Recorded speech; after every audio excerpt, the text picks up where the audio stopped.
Taas mo ng kanang kamay, pagkatapik mo sa kanan, pagkasabi mo sa kanya, bawal matulog dito. Okay, taas ang kaliwa, at pagkasabi sa kaliwa, babantayan kita lalo. Okay. Iha, para maganda ang masapan natin. Okay. Obedience is better than sacrifice. Again, when it comes to salvation, it is for free. Amen? Salvation is free. Kahit gaano kasama ang isang tao, kahit gaano kawasak ang kanyang buhay, pag siya lumapit sa Diyos, ang kaligtasan ng Panginoon is available for him or for her. Wala hong issue pagdating sa pagliligtas. Bakit? Kasi ang kaligtasan hindi natin kayang gawin. We cannot save ourselves. Kahit na gaano katindi ang iyong religion, kahit gaano ka devoted, the Bible says, lahat ng ating magagandang gawa ay basahan lang sa harapan ng Diyos. So it will count. It will only count for nothing. So salvation, God will be the one to do that. It's for free. Pagkasabi sa katabi mo, salvation is free. Now, after salvation, mayroon po tayong part. Ano ang part natin? Ang ating part is to continue in abiding in Christ. To abide in Christ, yan ang ating part. And it requires obedience. Pagkasabi sa katabi mo, obedience. So, doon po nagkakatalo. That is why maraming mga Kristiyano matibay, maraming mga Kristiyano malakas, meron din mga Kristiyano mahihina. Why? Nagkakaroon po ng issue sa obedience. That is why 2015, like ko sinasabi, God's mandate for ambassadors for Christ for 2015 is complete obedience to God. So kailangan po ang ating pagsunod sa Panginoon ay hindi lang po partial. What you sow is what you reap. Amen. I said what you sow is what you reap. Nagtanim ka ng isang puno ng niyog, di ka pwedeng umani sa 10. Pag nanakaw yun sa siyam. Maliwanag ba?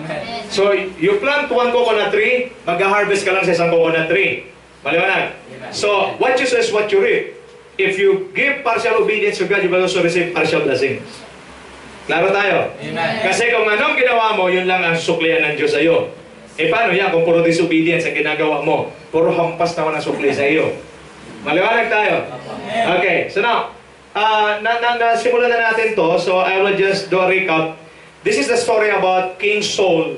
Si King Saul po ay from the Benjamite tribe. Siya po ay, ang Benjamite tribe ay pinakamaliit po sa 12 tribo ng Israel. Pero, dahil po ang Diyos kasi, mahilig ang Diyos sa minority.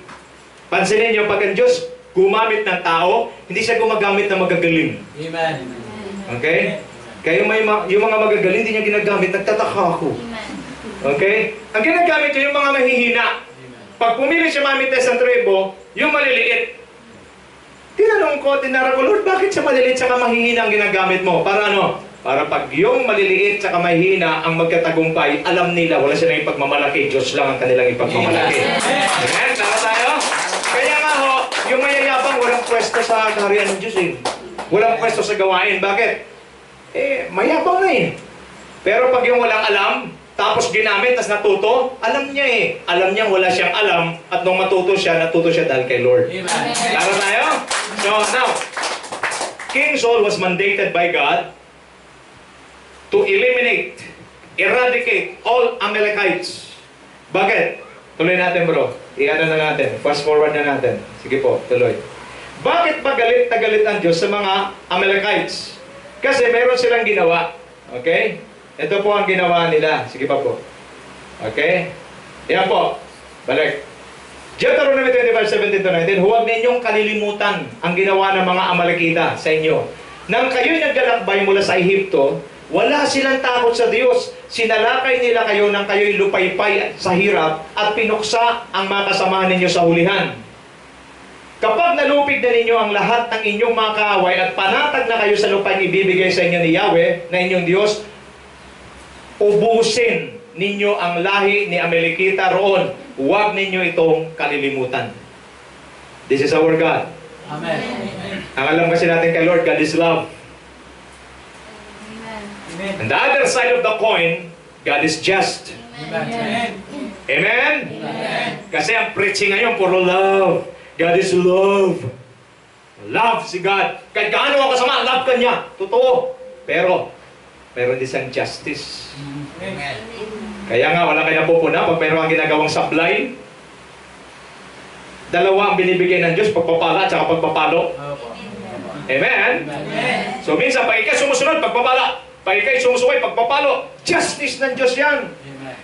Naglalakad ng mga Amalekites, alam nila, ang mga Israelita, alam ng mga Amalekites, ang Diyos ng Israel ay si Yahweh na makapangyarihan sa lahat. Amen. But they dare to attack the Israelites.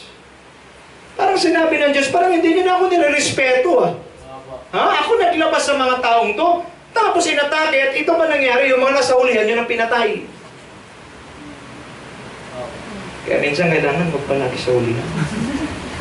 Namamatay man doon siya sa ulihan. Okay? Kailangan nasa unahan palagi. So anong ginawa? Pinatay nila. Nakita ng Diyos yun. At ang sabi ng Diyos, sinusumpa ko, pagdating ng araw, gagantihan ninyo ang mga Amalekita, ubusin silang lahat, walang matira. Dumating na yung time na yun sa time ni Saul, ni King Saul. Kaya nagbigay ang Diyos ng order. Eliminate. Patayin lahat ng Amalekites. Okay? Matanda, babae, lalaki, bata, maging sanggol. Grabe ito, Jenny. Ba't ganito ang Diyos? Kaya minsan pag hindi natin kilala ang Diyos, madilito ka. Pero ganito talaga siya. Pag gusto niyang gawin, gagawin niya. Amen. Sabi ni Saul, "Yes, Lord!" Attack! Ay ang Saul, nagbago ang kanyang sistema. Alam mo ang kanyang iniwan? Yung hari. Iba ang takbo ng utak ni Saul. Iniwan niya ang hari. Bakit? Pag nabihag mong hari, ano ibig sabihin?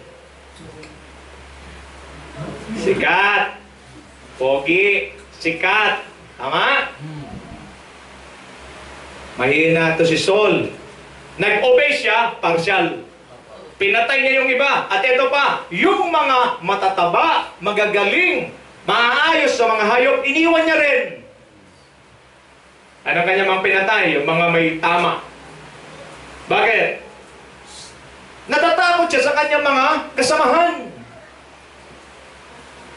Makinig kayo mabuti. Kung mayroon kayong struggle ngayon sa tao, harapin nyo lang.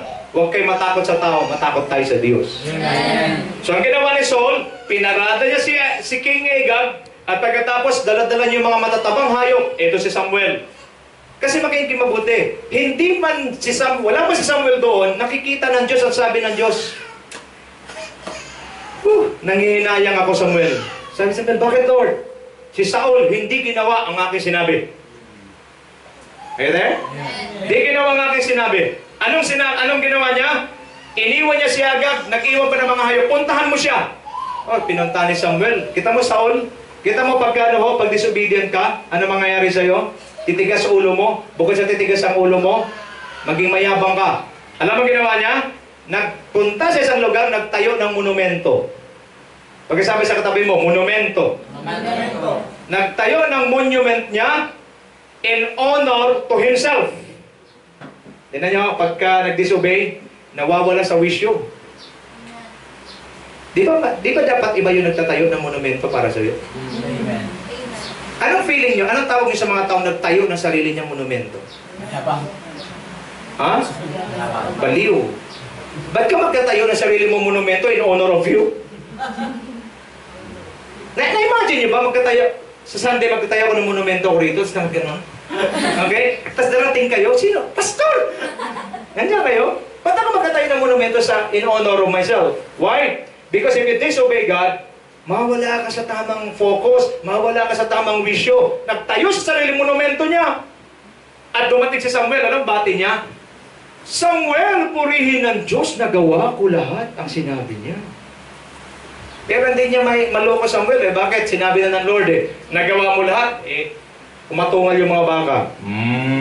Ano yan? Ayam ba? Yan ba? Tinabi ko yan. Kasi iaalay ko sa Diyos. Nakita mo, nagiging, bukod sa naging mayabang na, nagpapalusot pa. Pagkasabi sa katabi mo, nagpapalusot. Maraming Kristiyano magaling magpalusot. Okay? Yan ba? Iaalay ko kay Lord yan. Oh, kita mo naman. Sabi, di lang sinabi sa Bible, pero ito sabi talaga sa Bible eh. Loko mo pa ako, ha?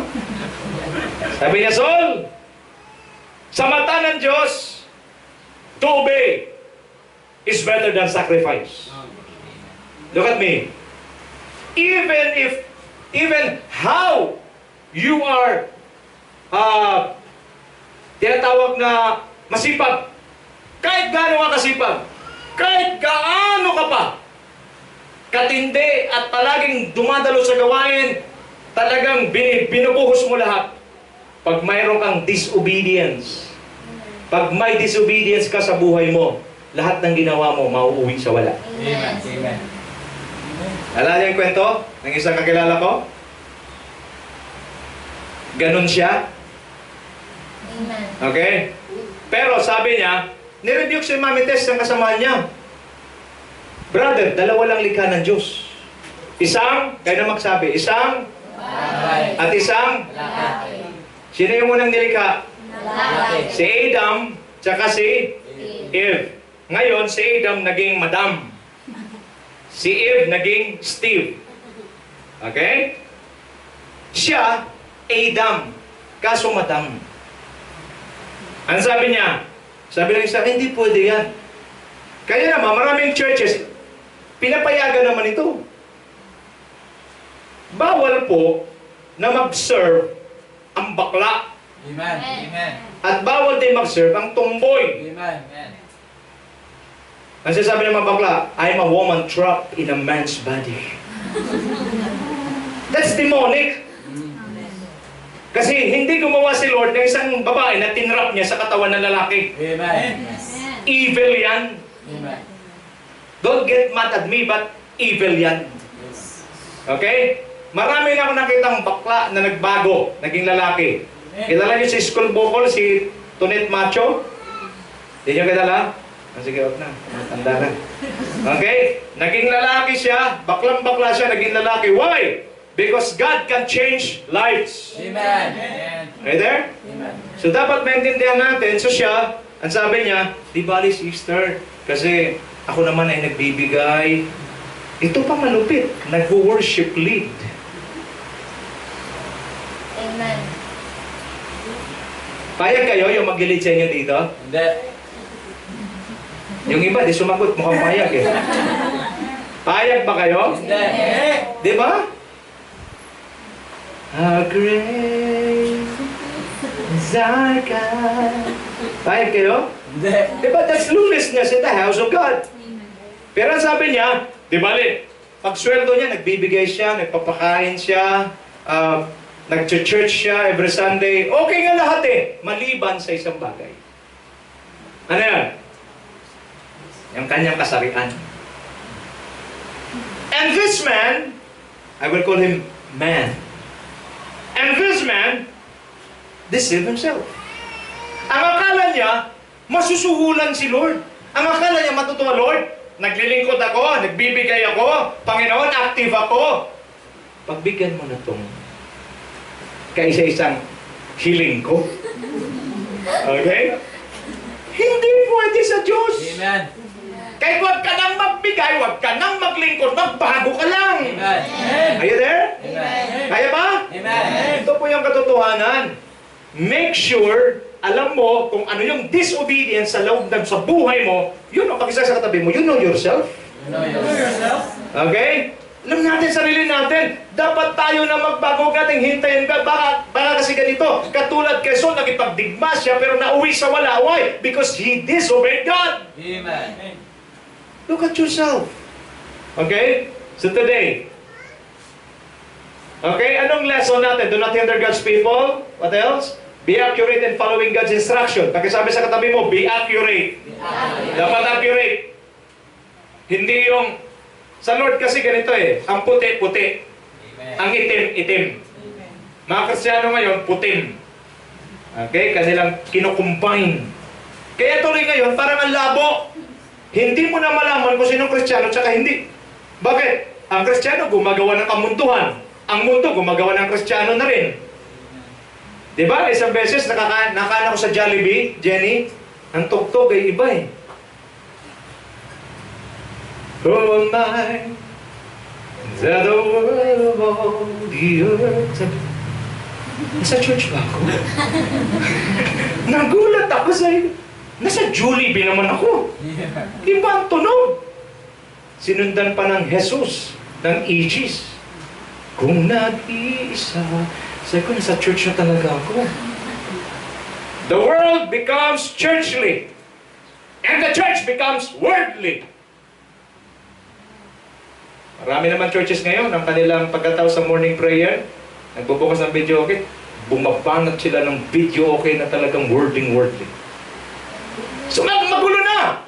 Be accurate in following instructions. Amen. We are doing the work of God, therefore, wala dapat siyang kahalong anumang kamunduhan. Amen. Are you there? Amen. Okay, what else?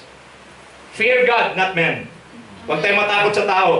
Diyos lang ang kinakatakutan natin. Amen. Okay? Pag sinasabing takot, respeto. Okay? Next. Now, obedience to God is better than all kinds of sacrifice. Take note of that. Kahit ano pang sakripisyo mo, pag mayroong disobedience sa buhay mo, lahat ng sakripisyo mo mauwi sa wala. Amen.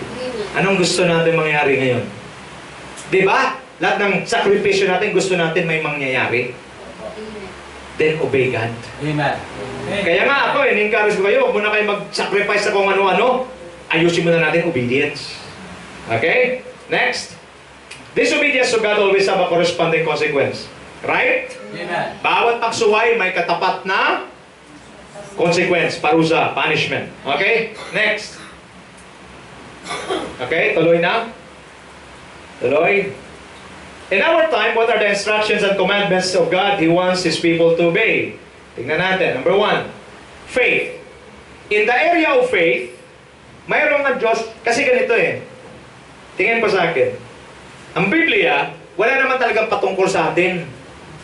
Wala kayo mayroon pa kayo nabasa sa Bible tungkol naman sa mga Pilipino. Meron wala? Wala, di ba? So, ano magagawa natin sa Bible? Mayroon mga principles. Kaya nga, binabasa natin ang kwento, kinukuha natin ang principles, ina-apply natin sa buhay natin. Klaro tayo? Wala nakalagay at para kay Jenny, Piñas, wala General. Pero we will draw principles. And that principles, pwede may apply sa buhay mo. Ito nga ang very amazing Julie sa Bible Hindi patungkol sa'yo, pero mag-i-apply mo ang principles, powerful. Amen. Klaro? Now, ang command before, eliminate the Amalekites.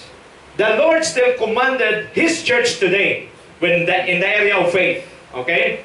Define natin. Para klaro, baka matagal na kayo, din yung pa rin alam to. Anong command? Don't be afraid, just believe. Our faith must be genuine. Okay? Asan yan?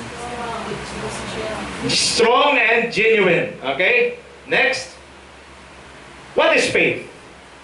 Sa-isayin natin para klaro yung pag-aaral. Okay. Now faith is confidence in what we hope for and assurance about what we do not see. Alitin natin Confidence in what we hope for. Na yung inaasahan mo bro, mangyayari. Amen. At ano pa? Assurance na ano? Yung hindi mo nakikita, makikita mo. Amen. Okay? Yan ang faith. Dapat maintindihan natin kasi pag tinanong yung mga Christian, ano ang faith? Pananampalataya. Tagalog yun. Okay? Define is confidence in what we hope for. Kaya nga, if you have something today na mayroon kang inaasahan sa Diyos, hawakan mo na yan, panghawakan mo na, pagtiwalaan mo na yan, bakit? Mangyayari yan sa pananampalataya. Amen. Hindi mo pa nakikita? Itong bahay na to, hindi ko pa ito nakikita. Pero pinaniwalaan na namin. Ngayon, kitang-kita na. Yeah. Okay there? Yan ang faith. Now, tingnan natin. Faith meets the requirement of God. Tingin sa akin. Ang Diyos, may requirements siya. At ang requirement ng Panginoon ay kailangan mayroon tayong tunay na pananampalataya. Ano sabi sa Bible? Hebrews 11:6. And without faith, it is impossible to please God because anyone who comes to Him must believe that He exists and that He rewards those who earnestly seek Him. Amen. That is why when you come to God, believe that He exists.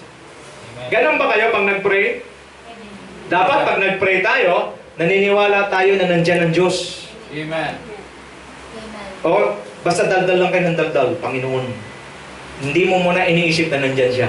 Kaya nga, ang iba, maganda ka nalang ginagawa. Naglagay sila ng upuan dyan by faith. Mukha ka nga lang pero by faith yan. Lalagay kang upuan dyan, Lord, nandito ka. In Jesus' name, I believe. And Lord, para lang kayo nag-usap dalawa. Amen. There? Amen. Kasi minsan ang prayer natin parang suntok sa buwan na lang eh. Sino nakaranas niyan dito? So yung iba talagang palagi silang strong sa faith, ha? Okay? Ulitin ko ang tanong. Sino nakaranas minsan ng prayer mo parang wala lang, as in, kailangan lang eh. Amen. Ayan, dumami na, mabuti naman. Okay, yung iba talagang grabe ang faith, ha? Strong, ha? Okay? So, nami-meet ang requirements ng Panginoon if you have faith. Ano ulit ang faith? Having confidence of what we hope for and have an assurance of what we do not see. Next. Tingnan natin. What faith can do? Okay? Faith can move mountains. Amen. Amen? Amen. Amen? Amen. Biruin mo, Jenny, manampalataya ka lang, you can move mountain. Amen. Amen. O parang yung mountain ang bumove sa inyo.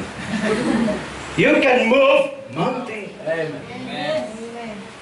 Alam nyo, mayroong sinasabi sa scripture eh. Tingnan natin. Matthew 17:20, He replied, because you have so little faith.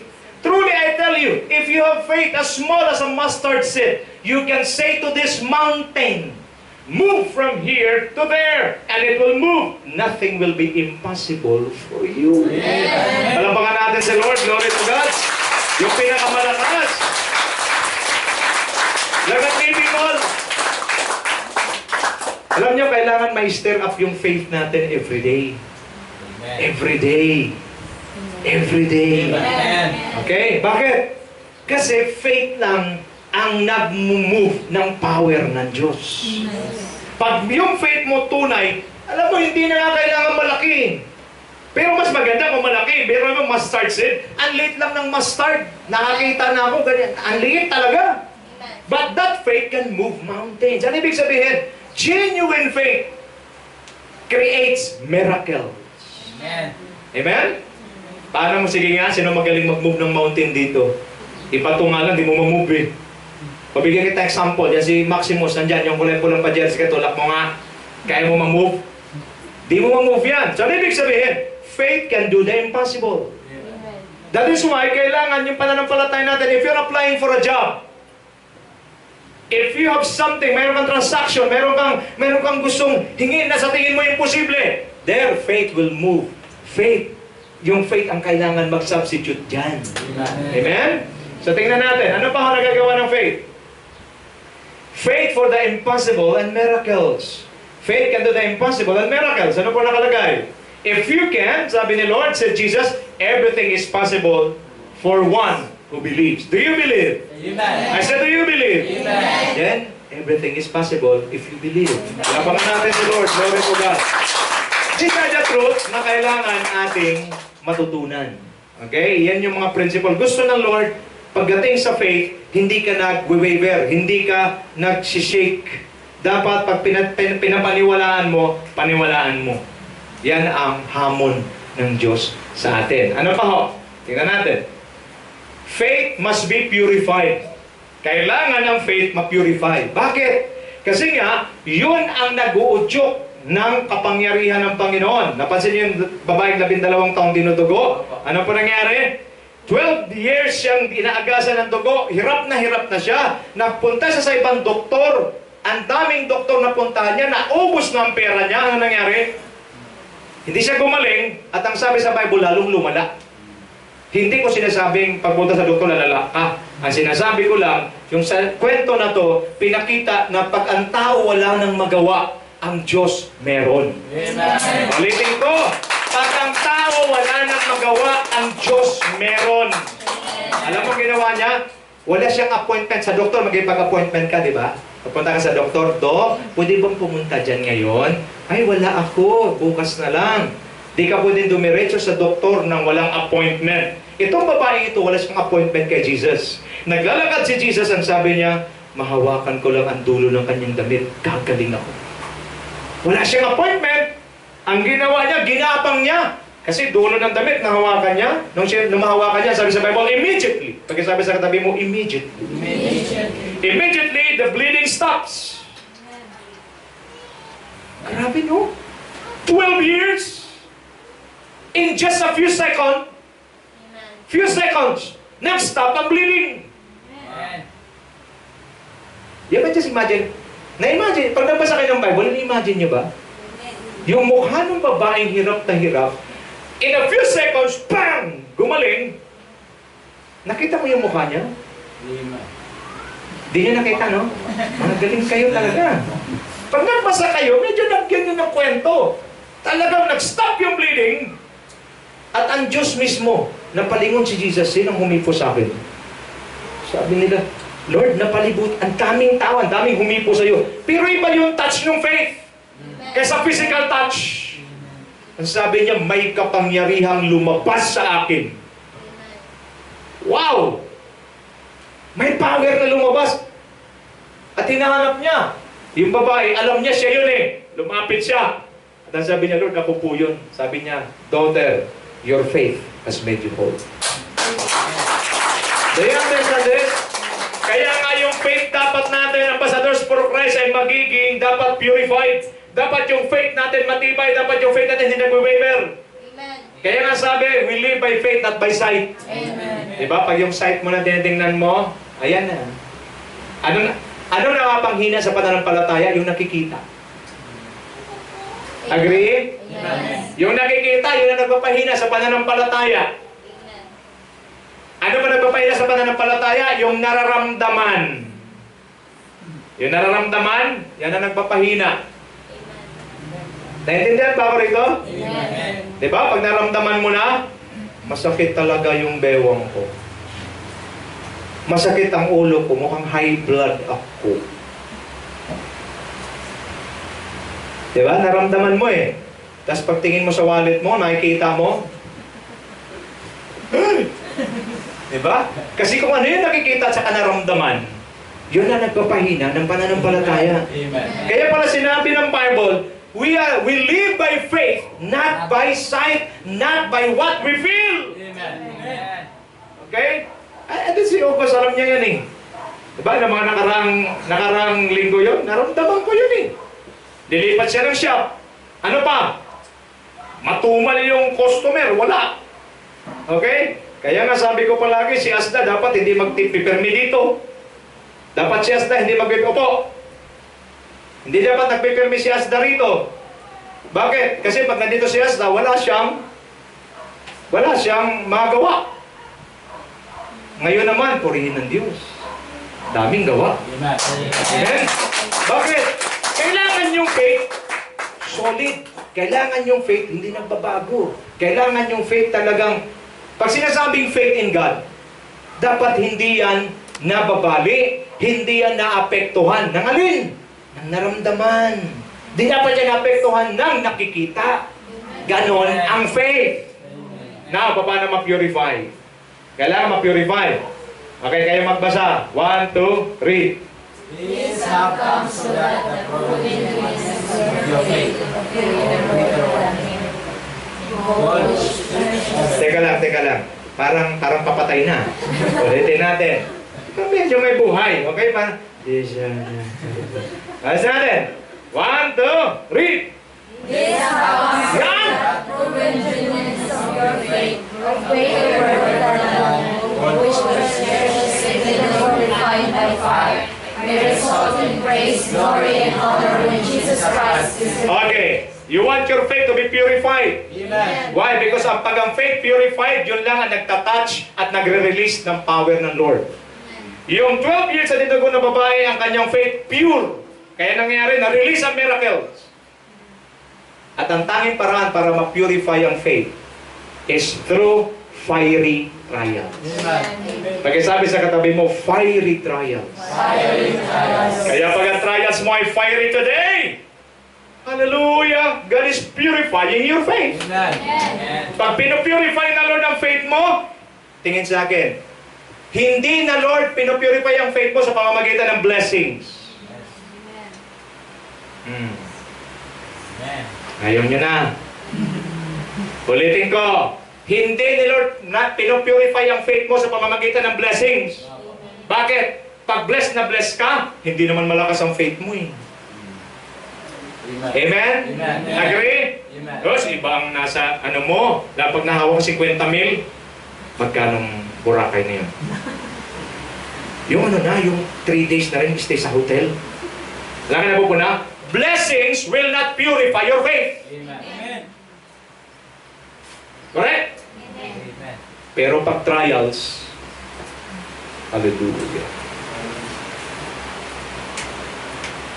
Iba ang trials. Lalo na pag fiery. Amen. Pag fiery ang trials, walang tigil ang tawag mo sa Diyos. O Panginoon, El Shaddai, Yahweh, God. Dati di mo siya tinatawag na Father, ngayon Father.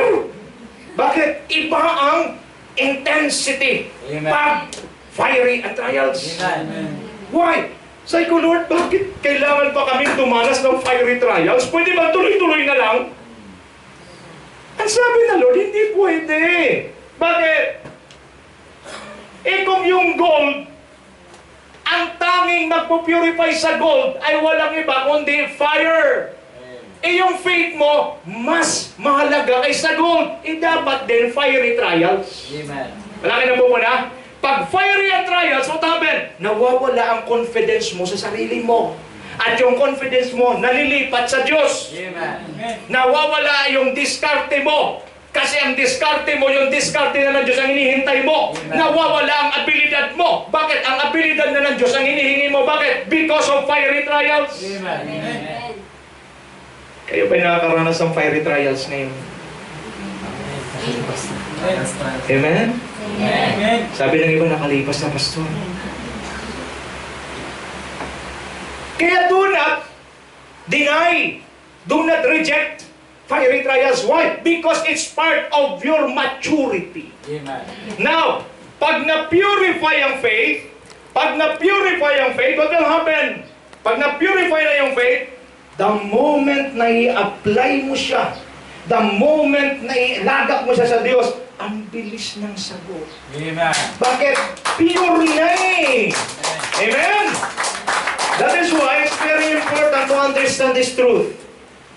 The Lord will not bless you. The Lord cannot purify your faith through blessings. Amen. Don't get me wrong. Pastor, kailan ako makaka-receive ng blessings? Pagkatapos ng trials. Amen. Amen. Pwede bang blessings muna bago trials? Anong gusto nyo? Sige, mamili kayo ngayon. Anong gusto nyo? Blessings muna bago trials o trials muna bago blessings? No, siya yabang. Kala mo naman talaga. Akala mo na. Di ba? Yabang eh, no? Di ba, so, trials muna bago blessings. Bakit di mo kayanin? Pwede ganito, Lord. Blessing muna, tapos trials, tapos blessings. Okay? Ano yung mautak? Why? It's not easy. Right ba, Jenny? Hindi madali eh.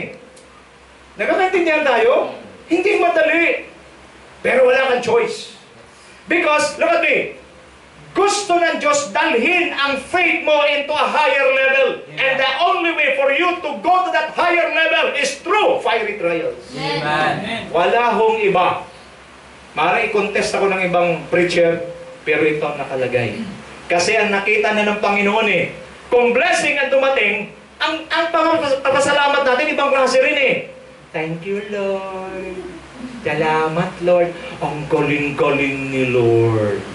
Tara na. Saan? SM. Kasi may sale ngayon. Diba? Nandiyan kayo? Iba talaga, di ba? Naintindihan ba ako ng mga tao dito? Iba eh. Pag may blessing, ibang dating eh. Nagpapasalamat. Uy, let's thank the Lord. Nakakaya naman, may blessing tayo. Pray tayo. Lord, Lord, thank you. Thank you talaga, Lord, ha?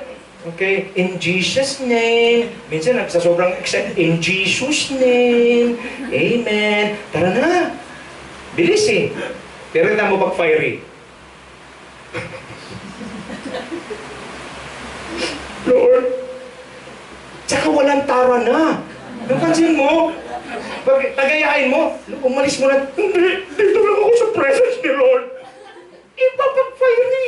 Napansin nyo? Amen. Pakainin mo. Di, kakain tayo sa fine dining. Hindi. Mas masarap sa presence ni Lord. Napansin nyo? Amen. Kaya iba. Kaya, pakisabi mo sa katabi mo, i-welcome mo na ang mga trials. Kaya pag naintindihan mo trials, Lord, pinupurify mo naman. Kami naman may kura, di ba?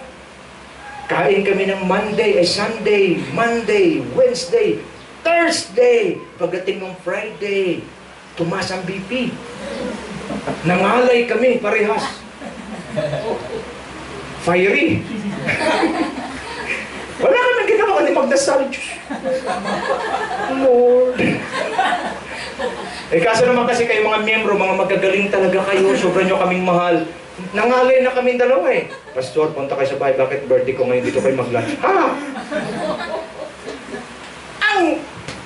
Alam niyo, sabi ko, Lord, ang sarap nakaraang 2 weeks ago, ang ganda ng pakiramdam. Yung Thanksgiving kumamitas, ganun lang eh. Uy, mag-pray tayo. Bakit ang galing ni Lord? Pero nung pag-check kay Mami Gora, high blood ka. Huh? Pag-uwi namin, in the name of Jesus. Oh, hallelujah. May pa eh. Lumalim eh. Amen? Amen. Gusto mo lumalim? Amen. Gusto mo lumalim? Amen. Fiery trials. That's the only way. There's no other way. Pag sabi sa katabi mo, no other way. Amen. So, may mga testings ba kayo ngayong umaga? Meron. Pagkita ng katabi mo, may testings ka? Huwag yung testing testings. May testings ka? Congratulations. Why? Because God is purifying your faith. Amen. And once faith is purified, apply it to Jesus, then Jesus will release the blessings. Amen. Amen? Miracles can only be released through genuine faith. Palapakan natin si Lord. Glory to God. Next.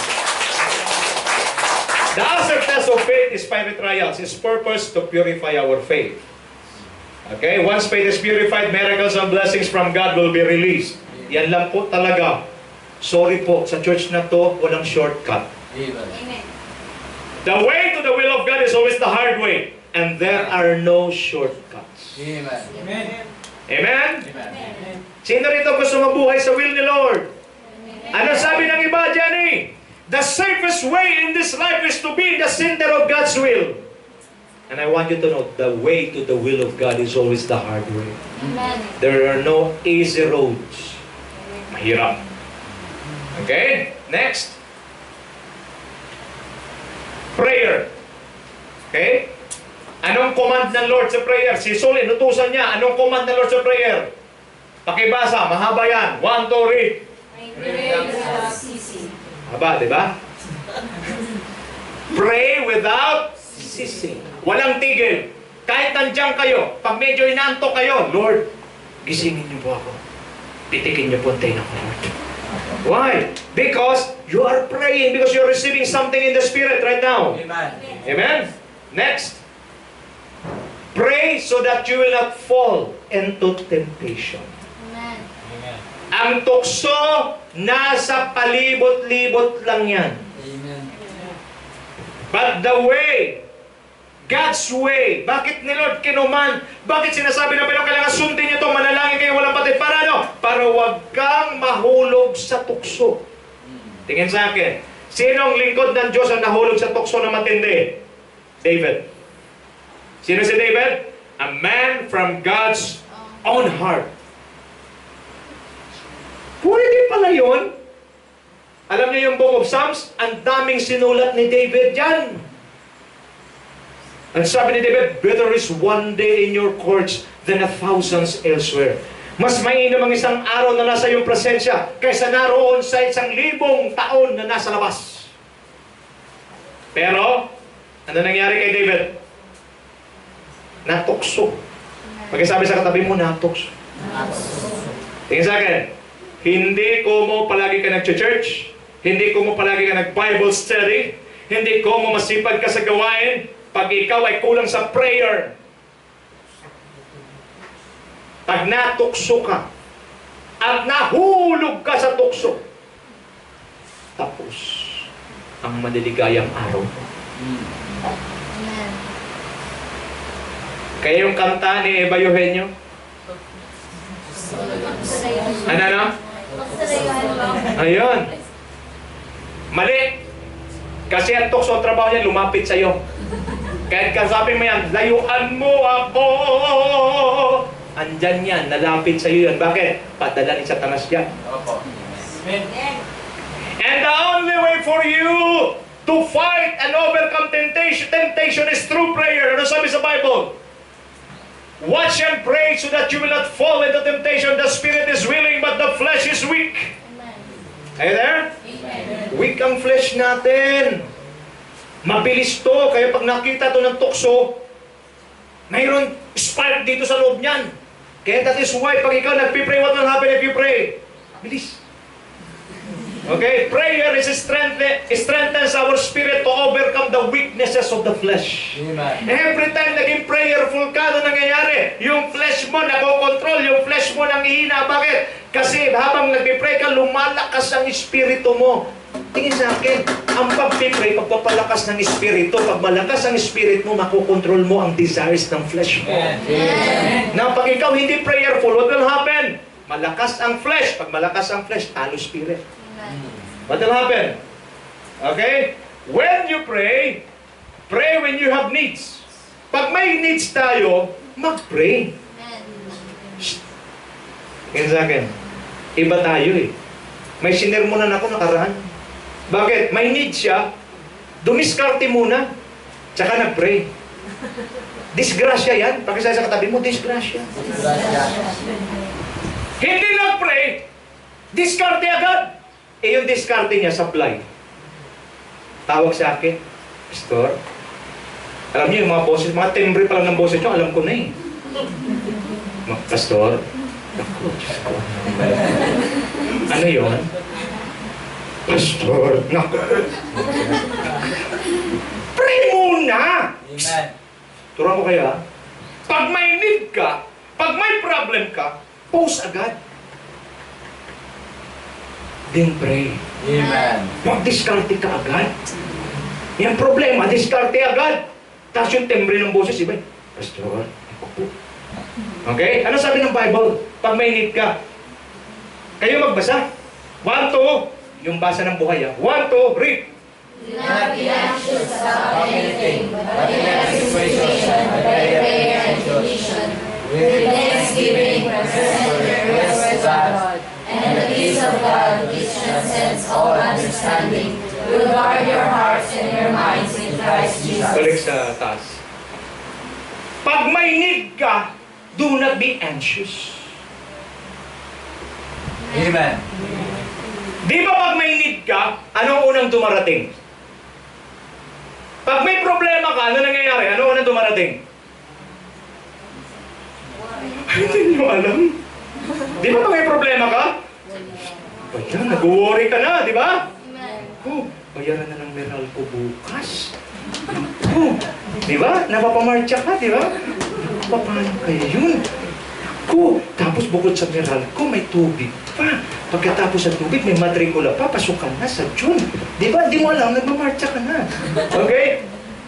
Ito lang ho! Pag may need ka, do not be anxious. Amen. Jenny naman, sayo mo sa gusto, pagdating ng katapusan, magbibilang meral ko, di ba? Kayo naman parang bago. May bago ba? Wala eh! Di ba? Alam mo na yan, at the end of the month, may bill. Yung nakaputi, tsaka may orange. Di ba? Kilala mo sila. Nandiyan ba? Wala naman hong bago. Bakit? Di ba pagdating ng June, pasukan? Nasa Pinas ka, wala ka sa Hong Kong. Sa Hong Kong ang pasukan nila, sa July pa. Nandiyan kayo? Sa Pinas, June. Pagkasabi sa katabi mo, June. Bakit hindi ka nag-prepare? Tapos pa, naku, bakit naman? Meron pa. Kasalanan mo yun. Amen. Eh dapat, nung simula pa lang, nag-ipon ka na. Ang mga utak ganito. Magkano ang tuition fee? 20 mil. O di nag-abang ka na. Kailan ang bakasyon? March. Diba? March, April, May, June. So, kwentahin mo na. 20 divided by 3 months. At sa isang buwan, 30 days. Diba? No? So, magtatabi ka dapat ng 150. For example, every day yon, with all honesty, religiously. Pagdating ng June, pasok ka na, hindi kayo, June na, bakit naman nag-June na ito? Hindi na, ano nangyayari? Pagdating ng June, mayroon ka ng 18,000. Amen. Alam niyo naman kasi mga kapatid, pwede naman kasi maging magaan ang buhay kung gamitan na ng talino. Amen? Alam mo na, ang bill mo na miracle, tansyado mo na. 1.5 for example a month, ano gagawin mo? Nag-iipon ka na. 10-10. Nauhaw ka, bibili ka soft drinks, Meralco na lang. Nandiyan ba kayo? Now, pag natabi mo yan lahat, pagdating ng katapusan, mayroon ka ng 1-2. 300 na lang problema mo. Pagkasabi sa katabi mo, gumagaan pag may talino. Gamitan ng talino. Yan ang problema, hindi ginagamit ang talino. Sanay na sanay tayo saan? One time, big time. Magkano ang bilang ako? 2.7. Oh! Magkano? Di ba 1.5 lang? Tumaas! Nandiyan ka! Kaya tayo gulat palagi. Ano nangyayari? Naging anxious tuloy tayo. Ano na ito? Paano ito? Do not be anxious. What you do?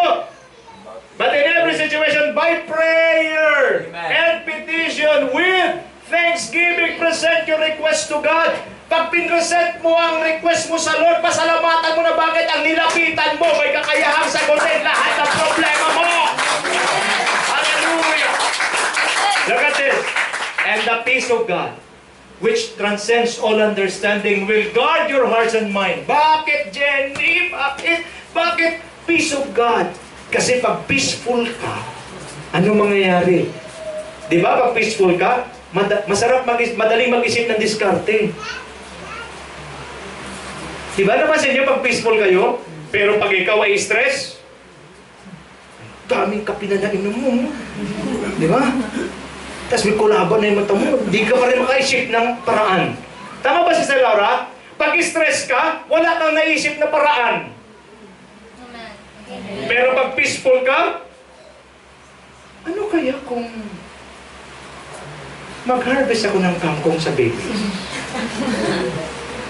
Ano kaya kung mangangalakal mo na ako? Ang daming idea sa luwalas. Bakit? Peaceful ka. At ang peace na yan, it transcends. Lagpas sa saan? Sa kaisipan ng tao. Naiisip mo yung mga hindi mo pa naiisip. Lumalabas ang mga diskarte. Bakit? Ang peace na yan is peace from God. What will happen? Tingnan natin. In the Revelation. Assurance when we pray in times of need, God's peace which transcends all understanding will guard our hearts and minds in Christ Jesus. Next. Our heart and mind will be directed to our Lord Jesus Christ when we pray. If our mind is directed to Jesus, we will experience the reality of His Word. Pag mapayapa ka na, ano mangyayari? Ano sabi ni Lord? John 14:13 to 14, and I will do what you ask in my name, so that the Father may be glorified in the Son. You may ask me for anything in my name, and I will do it. Ano lang kailangan mong gawin? Magdasal. Paano ba magdasal? Yung galing talaga dito. Kasi may dasal.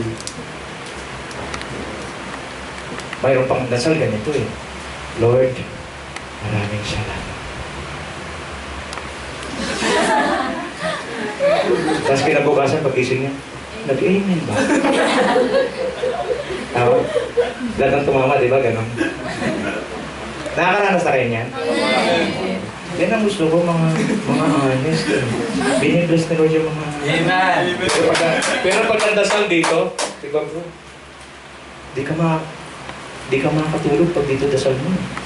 Bakit? Kasi pag nangusap pala, ito palang sikreto sa prayer eh. Pag nagkausap na kayo ng Diyos, nagkaroon na kayo ng connection in the Spirit, ang laman lumalakas, ang naaantok nagigising, nag-iiba lahat. At pag nasanay kayong connect sa Lord sa Spirit, pag nag-pray kayo palagi dito, ano mangyayari? Yung prayer time mo, excited na. Para bang pag mag-pray ka na, ito na naman. Kasi, nakuha niyo ba? Parang tatawag, mamaya na, bakit? Importante ito. Bakit itong kakausapin ko? Kasi every time, pag pikit mo pa na, ramdam mo na kaagad ang Diyos. Tapos pag binuhos mo na yung puso mo sa Kanya, diba ang dating? Parang, grabe, ang sarap. Parang ayaw mo na matapos. Before ho, to be honest with you, pag nagpipray po ako, 5 minutes. 5 minutes. Ngayon, dahil nagpipray na ako dito, naiinip na si Cora eh. Sisilip niya. Na ganun-ganun pa. Bakit? Ibang klase. Amen. Oras ho. Hindi imposible mag-pray ng oras. Bakit? Bakit yung iba, Sister Tess, nakatagal ng oras?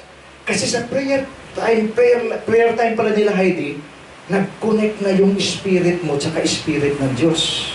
At pag nag-connect na yung spirit mo sa spirit ng Diyos, ang hirap ng kumawala. Bakit? Sa presensya niya, tunay may kagalakan. Tunay mayroong kapayapaan. Doon ka mapayapan, brother! Habang nag-connect kayo ng Panginoon sa prayer, parang ayaw mo nang pumalis. Kaya pag oras na ng prayer mo, pag prayer time mo na, grabe na excitement mo. Amen. Ganun ba kayo? Oh, honest. Ganun ba? Hindi pa? Pagkasabi sa katabi mo, may chance ka. Yung bang, pag prayer time na, Lord! Sino rito yung ano? Di ba? Yung mga na-in love. Lahat ng nakaranas na ma-in love, taas ang kamay. Mga mahihain pa. Taas ang kamay. Walang ano, walang plastic. Ah, di ba? Di ba? Na-in love ka, lalo na pag mag-meet kayo, ay, nako. Mga babae, di ba? Mga babae, pag mag-meet, kita tayo ng mga ano, mga 10 sa ano, SM. Oh, grabe yan. Nag-gano na yan sa bahay, ah. Pagdating sa SM, hindi po yan diretso sa ano, sa pagpupuntahan, diretso sa CR uli yan. Tama? Tama ba? At pagkatapos, lahat yan, di ba? Tapos paglabas niyan, talagang inaabangan na, talagang ang lalaki rin. Hindi yan diretso sa pupuntahan, diretso din sa CR yan. Lahat yan, ayusin mo na lahat. Okay? Para paglabas, andyan ba kayo? Bakit? Tapos pag nagkita sila, talagang di ba? Mayroong dating eh. Bakit? Kasi excited sila sa isa't isa. Ganon din sa Lord. Pag yung prayer time mo full of excitement, ibang klase. Naghahanda ka, binabantayan mo ang puso mo, di ako magkasala. Bakit? Harapin ko na naman ang banal na Diyos. Ganyan ba kayo? Okay lang po, kahit hindi pa ganyan. Ang point lang, tinuro ko sa inyo kung paano. Amen. Pag hindi ka excited, ito naman ang mangyayari sa'yo. Bato-bato sa langit, tamaan ka. Ganito naman. Ano pa naman ito? Magpipray na naman ako. Lord. Ano ba? Tama ba? Tapos, Lord. Tapos mapapansin mo pag walang excitement, ang prayer mo puro sa sarili mo. Bigyan mo naman ako ng tagal ko nang pinag-pray. Yung mga puro reklamo ang prayer mo, yan ang walang excitement. Pagkatapos, hindi ka na, in Jesus' name, tulog ka na, kinabukasan, nag-amen ba ako? Tama ba? Amen. Church, it's now time to wake up. It's now time to rise. Rise up in the Spirit. Make prayer a lifestyle. Amen. Na pag lumapit ka, ako iba na ngayon eh, Lord, excited na naman ako, lalapit na naman ako sa iyo, Panginoon. Ano na naman? At ito po, totoo po ito. Pag ikaw ay excited na mag-praise the Lord, doon mo maririnig ang pangungusap ng Diyos. Amen. Kasi before, kinakausap ni Lord sila Abraham, sila Isaac, sila Jacob, kinakausap niya. Anong sabi ng Bible? Jesus is the same yesterday, today, and forever. Amen. Nangungusap siya. At pag sanay na, parang ano na kasi yung prayer journey, para yung, di ba yung radyo dati, pag naghahanap ka ng station, di ba? I-ano mo, yung pipihitin mo, ano? I-tune in mo. Pag nahanap mo na yun, tatandaan mo na. Dito. Andiyan ba kayo? Kaya pag naranasan nyo si Lord, alam nyo, encouragement ko sa inyo, you pray from the heart. Pakisabi sa katabi mo, pray from the heart. Not from your mind. Kasi ang mind, ang dami sinasabi. Alam mo ang isang tao nangungusap mula sa puso at saka hindi. Amen? Yan ang gusto ng Lord mula sa puso. Next. Dito naman tayo kakain Okay. Ito, faithful in giving. Bakit? Isa to sa inutos ng Diyos. Kailangan ito. Commandment to ng Panginoon na kailangan natin masunod. Ano sabi sa Bible? Anong command? Malachi 3:8-12, Velamer, mortal, rob God. Yet you rob me, but you ask, how are we robbing you? In tithes and offerings. Next. You are under a curse, your whole nation, because you are robbing me. Bring the whole tithe into the storehouse, that there may be food in my house. Test me in this, says the Lord Almighty, and see if I will not throw open the floodgates of heaven and pour out so much blessings that there will not be room enough to store it. Next. I will prevent pests from devouring your crops, and the vines in your fields will not drop their fruit before it is ripe, says the Lord Almighty. Then all the nations will call you blessed, for yours will be a delightful land, says the Lord Almighty. Tingin po sa akin. Ano yung una? Faith. Ano yung pangalawa? Prayer. Pangatlo, giving. Ito po ay mga essentials. Mga importante. Saan? Sa pagiging Kristiyano. Bakit ako kailangan magbigay? Bakit ako kailangan magbigay, Panginoon? Okay, trace natin. Noong nasa tiyan ka ng nanay mo, sino ang nagbabantay sa'yo? God. Sino? Panginoon. Sino nag-assemble sa'yo sa tiyan ng nanay mo? God Almighty. Si God. Nung lumabas ka, sino nagbigay ng hininga sa'yo? God Almighty. Therefore, walang nanggaling sa'yo. Amen. Lahat galing kay Lord. Now, ngayon malaki ka na. Okay? Ibig mo na ngayon maging malaya. Okay? So nag-work ka, nag-study ka, nag-work ka. Now you're earning. The Creator, the author of life, who give it to you, is asking a portion from you. Amen. Why? Why is it that He is asking? Look at me. Hindi ni Lord kailangan ng pera. Amen. Mayaman siya. And by the way, walang pera sa langit. Amen. Are you there? Amen. Pero bakit ini-encourage ka magbigay? Bakit? Because mayroong work sa mundo na dapat may palaganap. Ang alin? Ang pag-ibig ng Diyos. Amen. Hindi naman tatakbo yung sasakyan natin pag walang gas. Amen. Amen. At hindi naman yung full-time na pastor, hindi naman yan. Ay nako, maniwala kayo sa akin. Yung full-time na pastor, kumakain din yan. Amen. Wala pa ako nakitang full-time na pastor na hindi kumakain, tapos pala yung preach. Amen. Andiyan kayo? Full-time pastor yan. Hindi na nga kumakain yan, tingnan mo. Di ba? Pag nagpe-preach yung mga maluwag na, talagang, alam nyo mga kapatid? Ha? Makinig kayo. Hawak-hawak ka na. Bakit nalalaglag na? Bakit? Wala na siyang kain. That there may be food in my house. Amen. Di ba nakita yung pasama nagpipres? Di na kumakain. Wala na! Eh pag umubo. Bakit? Anay! Nag-gets nyo ba to? Amen. Kasi nga full-time.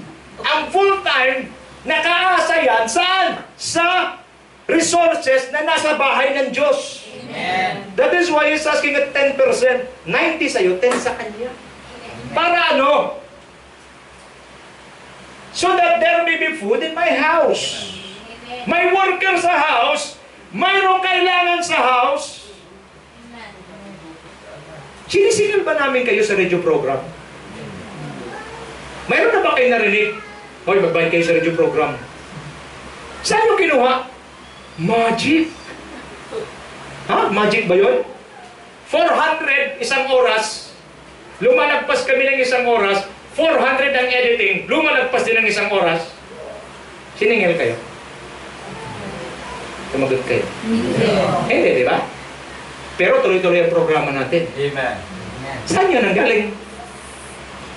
Wala ba kayo napupuna? Mga bago na ang gamit natin? May umatungal na parang leon dito? Siningil ba kayo? Galing pa rin yan doon. Amen. Amen. Amen. Are you there? Amen. Anong point dito? May need sa house. Amen.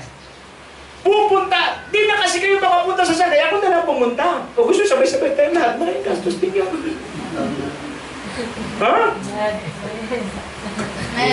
Tapos pag niyaya kayo, basta busy ako eh. Ano na kami? Itsubawa ko eh. Ano ibig sabihin? Mayroong isang tao na nilagay ang Diyos full-time siya, supportan natin. Amen. Amen? Now, balik mo sa taas. Para lang klaro to, will a mere mortal rob God? Kaya bang nakawan ng tawan Diyos? You rob me, but you ask, how are we robbing you in tithes and offering? Kami mga tao hindi talaga nagbibigay ng tama. At ano sinasabi nila? Bakit ako magbibigay, pastor? Kulang pa nga sa akin. Alam mo ba't kulang ka? Kasi hindi ka nagbibigay. Amen. Amen. Ito maganda. Mas gusto ko ng kinapos na walang utang sa Diyos. Amen. Kaysa kinapos na may utang ka pa sa Diyos. Amen. Amen. At anong sabi niya? You are under a curse. Your whole nation, because you are robbing me. Bring the whole tithe into the storehouse, and there may be food in my house. Those who do not give faithfully to God are under a curse. Tingin sa akin. Di ba mayroong mga magulang sa Laura, sinusumpa yung mga anak? Nakarinig na kayan? Gagawang ka na parang madali po yung maalis. Dalhin nyo lang sa anointed na pastor yan, ikakatatin yung sumpa. Ang mahirap, Jenny, pag sumumpa, Diyos. Kahit na 70 pastor pa ang magtanggal yan, in the name of Jesus, matanggal ang course. Sabi ng Lord, ano? Ang tatanggal yan ako mismo yan. Amen. Pag ang Diyos sumumpa, hindi matatanggal. Amen. Kaya mapapansin nyo, kayo pong hindi faithful, hindi consistent, ano mangyayari? Alam niya eh. Minsan bless, minsan hindi, minsan bless, minsan hindi, minsan hindi, minsan hindi, minsan hindi, minsan hindi. Ganun na nangyayari. Why? Under a curse. Pero nasabi niya, test me in this. You bring the whole tithes into the storehouse. And see if I will not throw open the floodgates of heaven and pour out so much blessing that there will not be room enough to store it. Overflow. Tithing, makinig mabuti. Pag sinabing tithe, ilan yun? 10%. Pastor, ba't naman niya nasama sa utos to? Amen. Ang trabaho ko para huwag kayong mapasailalim sa sumpa. Kailangan talagang ituro to. Yung iba, ayaw na ituro. Eh, sino magtuturo? Tithe is 10%. Yan yung, kumbaga, insurance mo. Amen. Diba? Amen. Di ba pag may insurance ka? Nung may nag-present sa akin ng insurance, Pastor, ito yan. Sabi ko, ang ganda. Makukuha mo to, 2 million. Wow, ang galing ah. Pag namatay ka. Pag hindi ako patay, wala pa. Sabi ko, pambihira naman pala. Ano ibig sabihin? If you give your tithes, may insurance ka kay Lord. At ano sabi bro? Tuloy. I will prevent pests from devouring your crops, and the vines in your fields will not drop their fruit before it is ripe, says the Lord Almighty. yung source ng income mo, yung source of living mo, ipoprotect ng Diyos. Amen. Yan po ang nagagawa niyan. Okay? Tuloy natin, brother, sa baba. To bless, ano ang purpose yan? To bless us, our relationship, our finances, even our children. To protect the source, our source of living. Your job, your promotion, businesses, so on and so forth. Yan po ang nagagawa ng faithful giving. At nagdidiman si Lord nito. Amen. Don't get me wrong. Okay? Understand this. Diba? Nakwento ko na siya nakaraan. Pag nag-tithes ako dati, ginagawa ko si Lord na hulugan. Ang tithes ko, 1,000. Like ganun. Lord, 5 muna. Bakit? May kailangan ako eh. Binigay ko 5. Nilagnat si Joshua. Pina-check ko. Magkano, ano? Yung na, nakwento ko natin, di ba?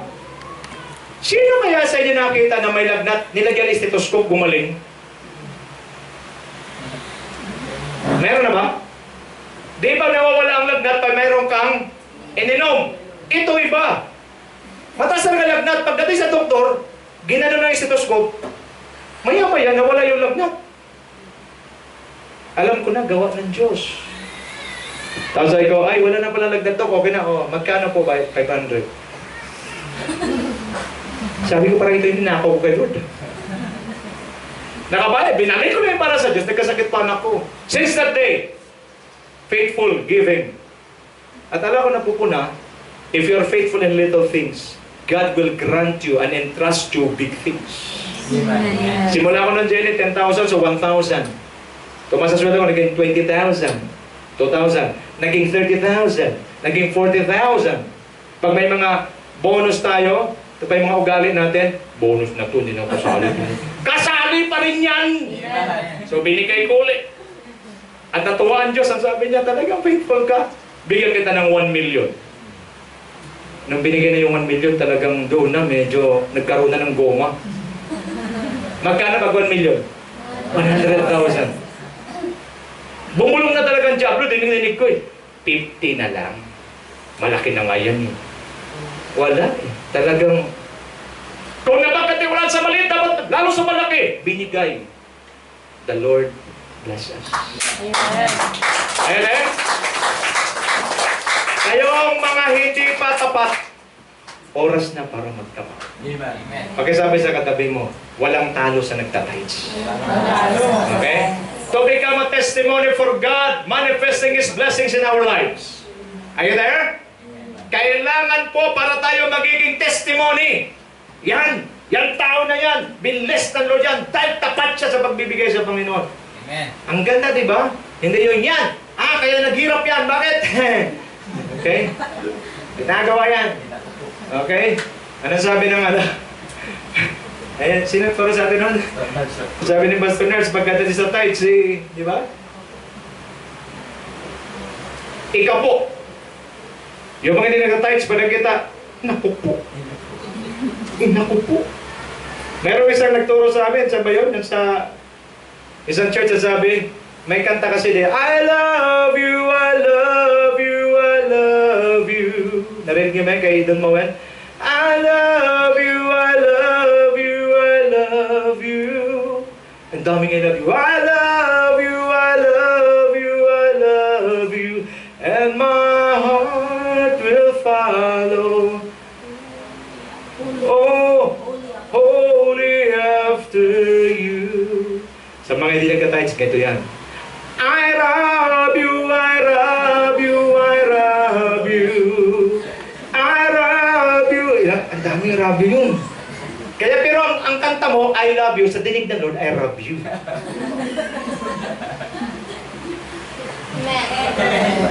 Pero ang ganda na sabi mo, I love you. Ang ganda, tama pa pronunciation mo.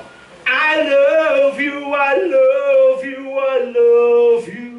Gumaganon ka pa eh. Pero sa Lord, I love you, I love you, I love you. Pagkatanong katabi mo, love or rob? Minsan yung mga hindi nagkatay sa giging hapon. Okay, next! Test lang tayo, test lang tayo. Okay, and God is able to bless you abundantly, so that in all things, at all times, having all that you need, you will abound in every good work. Amen. God can bless you anytime, abundantly, so that in all things, at all times, lahat ng bagay galing sa Diyos. Amen. Lahat ng bagay galing sa Diyos. Amen. Walang galing sa atin. Huwag Amen. nating ipagkait sa Kanya yung para sa Kanya. Amen. Anong ibig sabihin nito? Okay, tuloy. Tuloy na tuloy. Tuloy. Anong purpose? For us to abound in good works, helping others, to finance the preaching of the gospel, and meeting the need of the church and God's servant. Yan ang purpose why we give. It's all for God's glory. Kaya nangyayari, napapaabot natin. Meron tayong mga gamit na ganito. Kinuwenta ko lahat yan. Lagpas na 100. Amen. Dahil yan sa ating faithfulness sa pagbibigay sa Panginoon. Okay? Next. Hope. Pagdating mo sa pag-asa, may tinuro din ng Diyos sa atin. Ano po ang sabi? Anong command ng Panginoon? Why, my soul, are you downcast? Why so disturbed within me? Put your hope in God, for I will yet praise Him, my Savior and my God. Ito yung ating team song sa ating pamagat, sa ating programang There's a New Hope for You.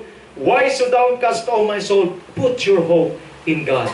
Huwag tayong manghina, huwag tayong mawalan ng loob. Ibigay natin ang ating pag-asa sa kamay ng Diyos na buhay. Amen?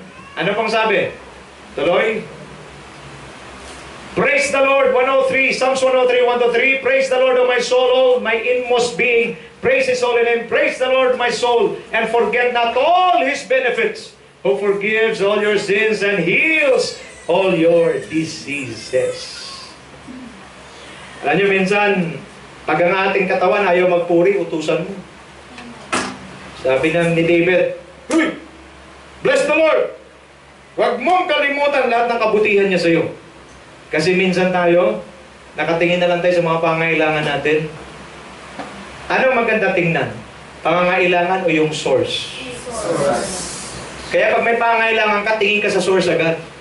Huwag yung sayo. Bakit yung sayo kapos? Yung source, hindi na uubos. Amen. Amen? Siya ay walang iba kundi ang Panginoon. Next. Talapakan natin si Lord. Pag sinasabing hope in God, ano ang mga kasama niyan? Number 1, trusting God. Amen. Jesus comforts His disciples, do not let your hearts be troubled. You believe in God, believe also in me. In my Father's house has many rooms. If that were not so, would I have told you that I am going there to prepare a place for you? And if I go and prepare a place for you, I will come back and take you to be with me, that you also may be where I am. Okay? Pag sinasabing hope in God, it means you are trusting God. Na ano? Nagpe-prepare na siya ng mansion para sa iyo. Hallelujah. At pag na-prepare na, babalik siya. Para ano? Kukunin tayo. Kung saan siya, doon tayo. You trust God. Trust God na ito, nandito na to. Ginawa na ng Panginoon. By the way, lahat ng ating tangkilik dito sa mundo, kakalimutan natin lahat, iiwan natin lahat dito. Amen? Ano pa ang sabi? Abiding in God. Ano sabi sa Bible? I am the vine, John 15. You are the branches. If you remain in me and I in you, you will bear much fruit. Apart from me, you can do nothing.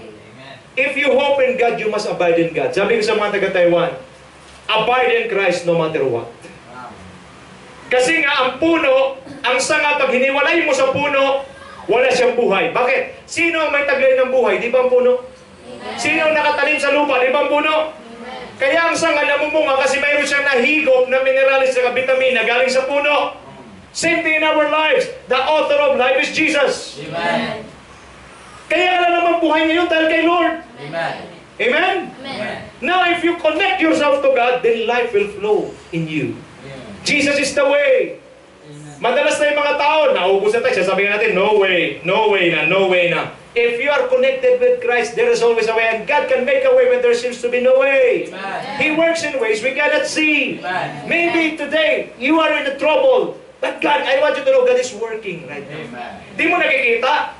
Kaya nga faith eh. Pag-isa sa katabi mo, kaya nga faith. Kaya nga po. Di mo pa nakikita, gumagalaw na si Lord. Bakit?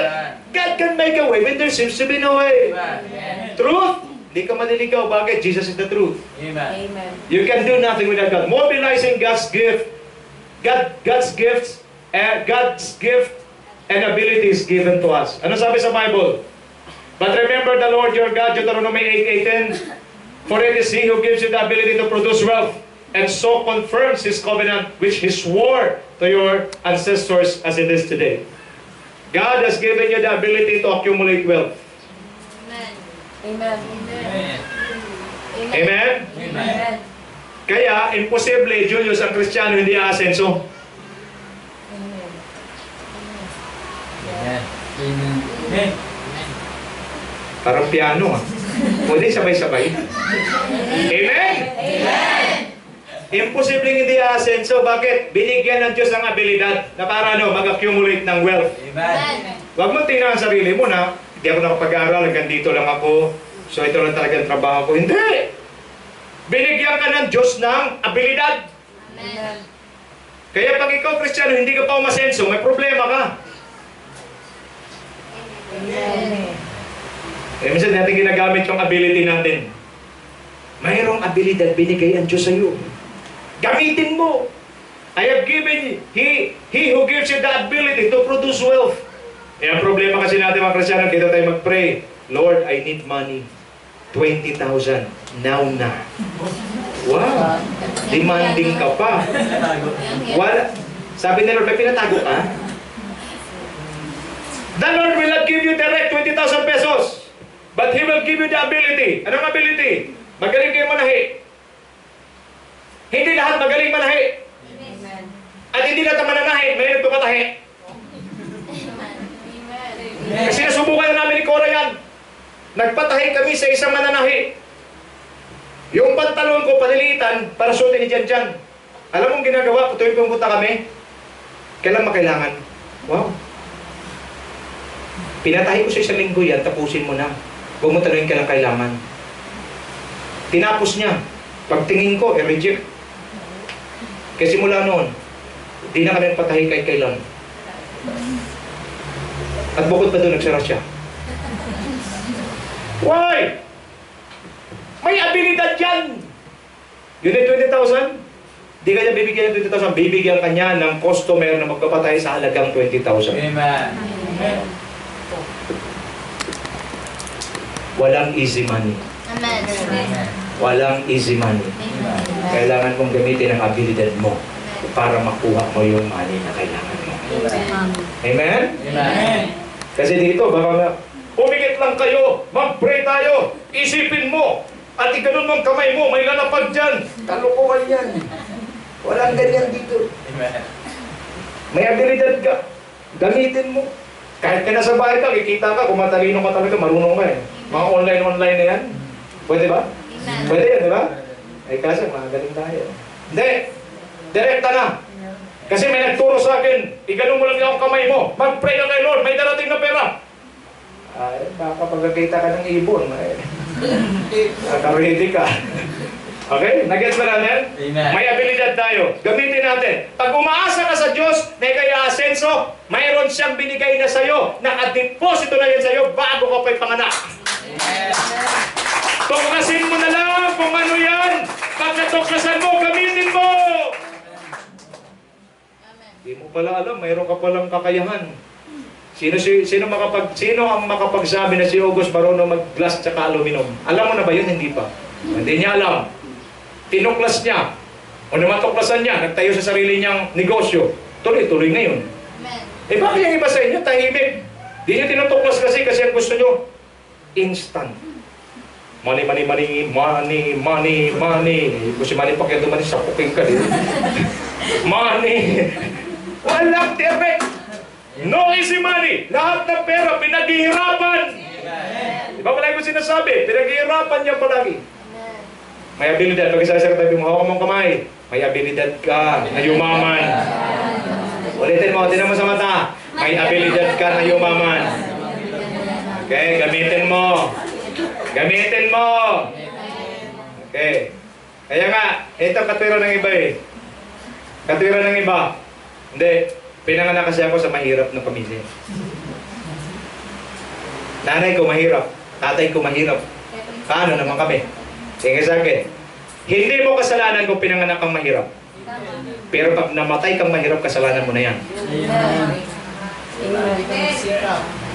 Amen? Ngayon, sinasabi ng Lord sa atin, mayroong kang hidden ability given to you by God. Gamitin mo. Kayo, mga nasa Taiwan, mayroon kayong abilidad binigay ang Diyos. Gamitin nyo! At pag ginamit mo ang abilidad, kasi ang abilidad na yan galing sa Diyos yan, tiyak ibibless ng Lord, pag binless ng Panginoon, hallelujah, ikaw ay mag-accumulate ng wealth.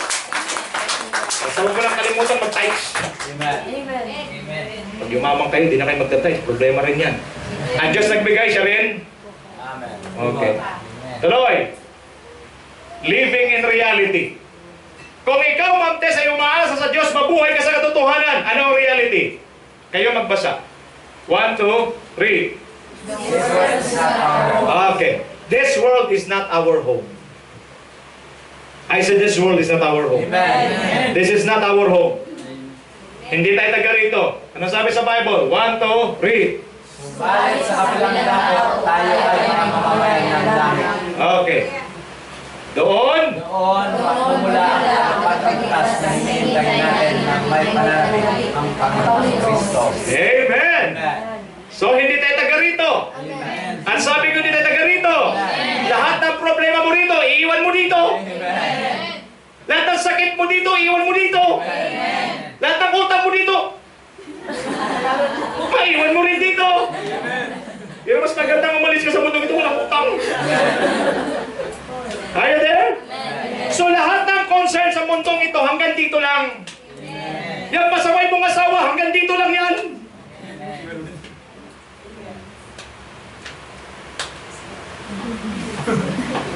Lahat ng problema dito, dito lang.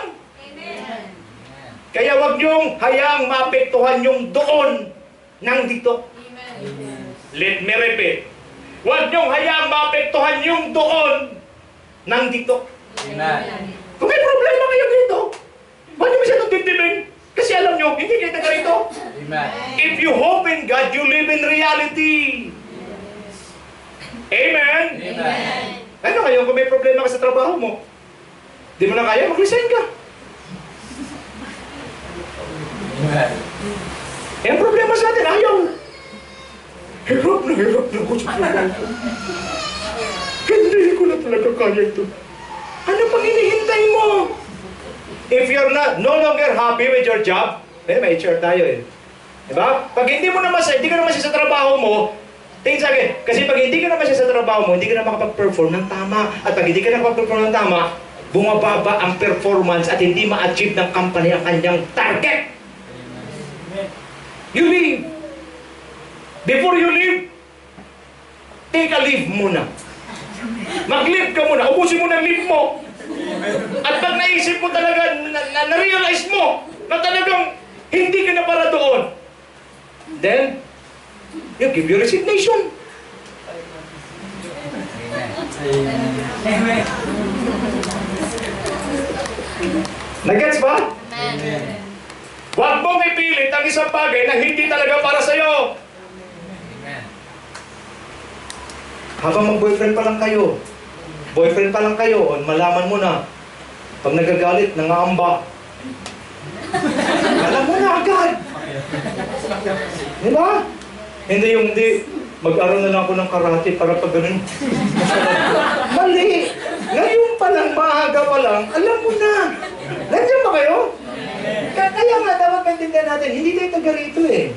Kaya sa amin, simple lang aming filosofiya sa buhay. Hindi kami taga rito, kung anong dumating, salamat sa Diyos. Amen. Kung walang dumating, salamat pa rin sa Panginoon. Bakit? This is not our home. Amen. Ang layunin ng Diyos, bigyan ka ng buhay na ganap at kasiyasiya. Buhay na ganap at kasiyasiya. Are you enjoying your life? Are you happy with your life? Oh. Yeah. Well. Are you happy with your life? Yan ang purpose ng Diyos. Kaya pag yun nangyayari sa buhay mo, hindi mo na kinaliligaya, maghanap ka ng iba. Pastor, hindi ba karuwagan yan? Hindi! Because you just want to live according to what the Bible says. Are you there? Amen. Sa atin, ang mundong ito, wala nang hindi importante. Of course, kailangan natin ng alin? Kailangan natin ng ikabubuhay. Kaya tayo nagtrabaho. Pero pag yung trabaho mo na nagpapahirap sa buhay mo, ay may laki problema na yan. Yung bang tuwing papasok ka, para bang may kadenang umihila sa'yo. Ayoko na sana eh. Kaso, kailangan lang eh. Tapos pag pumindot ka, beses, ay, salamat, alasin ko na. Ganyan na ba nangyayari? Ay, salamat. Salamat, wala. Ganyan na ba? Kapatid, this is not your home. Amen. This is not your home. Amen. Pagkasabi sa katabi mo, hindi na taga rito. Okay? Sa kabilang dako, tayo'y mamamayan ng langit. What else? Tuloy natin, malapit na. We're just strangers. Pagkasabi sa katabi mo, strangers. Okay, in this world, mga minamahal, nakikiusap ako sa inyo bilang mga dayuhan at pansamantalang naninirahan lamang sa daigdig na ito. Talikuran na ninyo masamang hilig ng katawan na naghihimagsik laban sa inyong kaluluwa. Balik. Ano ka? Dayuhan. Anong dayuhan sa English? Foreigner. Pati English apply ah. Foreigner. Nakita na kayo ng foreigner? Dito sa Pilipinas, sino yung mga foreigner? Basta hindi Pilipino, foreigner yan. Ano ibig sabihin? Di sila pwede magkaroon ng sarili ditong tahanan. Why? Because whether they like it or not, babalik sila sa tunay nilang tahanan. Kaya ginagawa mo, bibili ng kotse dito yan, bago alis, magbibenta ng mura yan. Bakit? Kasi kailangan nilang umalis. Same thing with us. Foreigner lang tayo sa mundong ito. Tingin sa akin, walang pipikit, lahat tingin. Please lang, nakikiusap ako. Huwag niyong ariing taga rito kayo. Bakit? Ma-frustrate kayo. Lalo na pag inubos mo ang lakas mo, ang talento mo sa buhay na ito, tapos biglang aalis ka. Mahihirapan kapag na-attach ka na. Pero pag alam mong foreigner ka lang, oy, meron akong bagong laptop. Okay lang yan. Meron ito, oy, nawala laptop ko. It's okay. Ay, no. Well, it's okay. Bakit? Foreigner ka. Kaya pag ikaw alam mo ang iyong status, foreigner ka lang, wala kang pagkaari dito. Hallelujah. It's so easy for you to let go. Amen. Why? Because you know you don't belong here. You have your original home. We're in heaven. Hallelujah. Kaya yung mga nasasaktan, may mga nangaaway sa'yo, palampasin mo na. Amen. Amen. Bakit si David ang pinamin? Ako na talagang kanyang pinag-iinitan. Amen. Bakit? Ano ba problema? Palampasin mo na. Bakit? Foreigner ka lang. Amen. Alala mo yung turo ko, Jenny? Para ka lang ganito. Papasok ka. Para ka lang magpe-perform.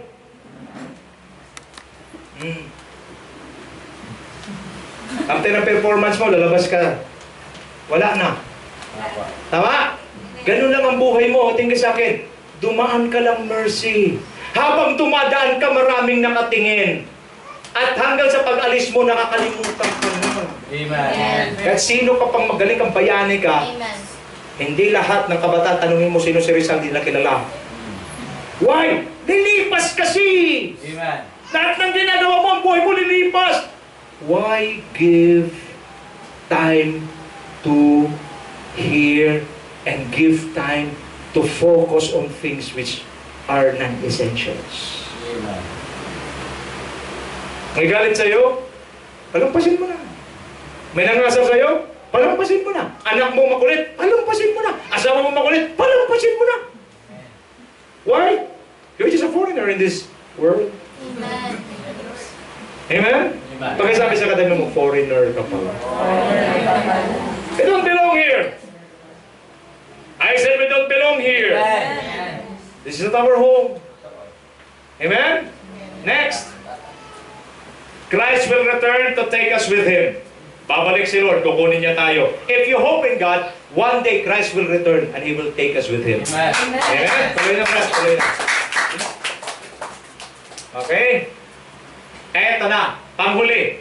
Love God above all and love your neighbor as yourself. Okay? Utos na Lord. Anong command? Mark 12:30-31. Basa ng buhay. 1, 2, 3. Love the Lord your God with all your heart, and with all your soul, and with all your mind, and with all your strength. Second is this, love your neighbor as yourself. There is no commandment greater than this. When it comes to love, dalawa ang inutos ng Diyos. God and our neighbor. So, isang vertical, isang horizontal. Okay? Tingnan natin.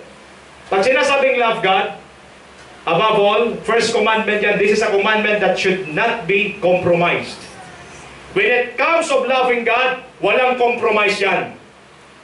Amen? Amen. Kaya pag nagsabay, ang tao at Diyos, una Diyos. Amen. Kasi walang compromise yan. Are you there? Amen. So hindi ko na kompromiso yung pag-ibig sa Diyos at saka sa iba. Okay? God must be first. Pagkasabi sa katabi mo, God must be first. Huwag na dapat si Lord. But seek first His kingdom and His righteousness, and all these things shall be given to you as well. Nakita po natin ang principle ng kingdom? Balik-balik. Nakita natin ang principle ng kingdom? Seek first. Hindi sinasabing second. Hindi sinasabing third. First. Pagkasabi sa katabi mo, seek first. Okay? His righteousness and all these things will be given to you as well. Kaya nga, pag mayroon kang hinihiling, unahin mo lang si Lord. Si Lord ang bahala. Amen. Amen? Next. Worship God alone. Ano pong ibig sabihin ng loving God? You worship God alone. 10 Commandments yan. Exodus 20. Okay, and God spoke all these words. Ang sabi niya, I am the Lord your God who brought you out of Egypt, out of the land of slavery. You shall have no other gods before me. You shall not make for yourself an image in the form of anything in heaven above or on earth beneath or in the waters below. You shall not bow down to them or worship them, for I, the Lord your God, am a jealous God, punishing the children for their sin of the parents to the third and fourth generation of those who hate me, but showing love to 1,000 generations of those who love me and keep my commandments. Amen. If you love God, you worship God alone. Amen. Wala kang ibang bino-worship maliban kay Lord. At anong gagawin niya? I-bless niya your 1,000 generations. Kaya ang sarap pag tunay ang pagsamba mo sa Diyos, secured na ang generational blessings mo. But if you hate God, you worship other gods, up to the third and fourth generation, pinarusahan mo. Kaya no wonder, tayo po, mga biktima tayo ng ating mga ninuno dati. Ang dami-daming pamahiin. Papansin nyo? Yung mga pananampalataya natin dati. Kakain ka lang. Magpapaalam ka. Ginagawang manibela yung plato. Bakit ho ikutin? Baka madisgrasya ka. Sabi ko, grabe naman ito. Pag may patay, ihahakbang yung bata doon sa kabaong. Para ano? Para wag sumunod. Lalagyan ng sisiw. Tuturo na ng sisiw kung saan. Foolish talaga. Amen. Hindi kasi nag-aaral na salita ng Diyos And there? Pag nag-uulis sa gabi, ang daming dumi. Shh! Huwag ka mag-ulis sa gabi. Bakit? Baka mawalang swerte. Ano ba naman itong kalukuhan na ito? Ang dami talaga. But if you love God, you will worship Him alone, and you will not be afraid of anyone else or anything else. Amen? Do you love God? Worship Him alone. Ano pa ang sabi? Okay, ano pa ang sabi? Consecrate our lives to Him fully. If you love God, you consecrate your life for Him. Therefore, I urge you, brothers and sisters, in view of God's mercy, to offer your bodies as a living sacrifice, holy and pleasing to God. This is your true and proper worship. Do not conform to the pattern of this world, but be transformed by the renewing of your mind. Then you will be able to test and approve what God's will is, His good, pleasing, and perfect will. Consecrate yourselves. Alam niyo, ngayong umaga, gawin natin to. Lord, mahal ka namin. Dahil mahal natin ang Diyos, Lord, para sa iyo lang ako. Yung ba sana, lagyan na natin yung ating buhay. Private property. Pagdating sa likod, for God's use only. Amen? Kaya pag nakita ng Diablo, hindi ka na arkilahin eh. Bakit? Private property. For God's use only. Paano yan? You offer yourself to God today. Let us offer ourselves to God. Why? Kasi Jenny, sino lang bang gagamit sa atin? Di ba dapat Diyos lang? At si Lord lang ang nakakalam kung the best para sa iyo. Why allow the world to use you? Sayang yung mga talent, bro. Ang dami ko nakikita, magaling kumanta eh. Saan ginamit? Sa mundo, pinagkakitaan. Tapos na isang gospel song, di makakanta. Bakit? Malaking pananagutan yan. Pagdating mo sa harapan ng Panginoon, yung boses mo ginamit mo lang sa mundo, hindi para sa Kanya. Kanya yan. Amen. Amen. Pag-pray nga natin yung mga artista, yung mga singer na yan, ma-born again, para sila naman maglingkod sa Panginoon. Kung umarte man sila sa teatro ng Kristiyano. Amen. Amen? Next. Eto na. Love your neighbor as yourself. Okay, yung Good Samaritan, napansin natin. Ganito po pag magmahal ng kapwa. Tinulungan niya yung meron kasing inatake ng mga tulisan, sinugatan, binugbog. Dumating yung Levita. Ang Levita, praise and worship team yan. Alam mo ang ginawa? Nung makita niya yung sugatan, iniwasan niya. Ano na sa utak niya? Worship leader ako, pasensya ka na. Iniwasan. Nandiyan sa Bible yan. Sumunod yung pari, yung priest. Nakita niya rin. Anong ginawa? Naku, magpipreach ako ngayon. Pasensya ka na. Dumaan ang Samaritan. Ang Samaritan, ito yung kalahati Hudyo na nakapag-asawa ng hindi Hudyo. Yun yung mga Samaritano. Galit sila dyan. Masama ang tingin nila dyan. Pero ang ginawa Samaritano, may business pa siya ha. Magninegosyo siya. Anong sabi niya? Uy, kawawa ka naman. Kumuha siya ng alak, binuhusan ang mga sugat. Pagkatapos, ang ginawa niya, binuhat niya yung tao, inilagay sa kanyang donkey, dinala niya sa isang paggamutan. At pagdating doon, ano sabi niya? Ito muna pa unang bayad. Pag may kulang, babalik ako, babayaran ko. Basta pagalingin niyo lang siya. Sabi nga ng Lord, sino sa tatlo ang tunay na nagmamahal sa kanilang kapwa?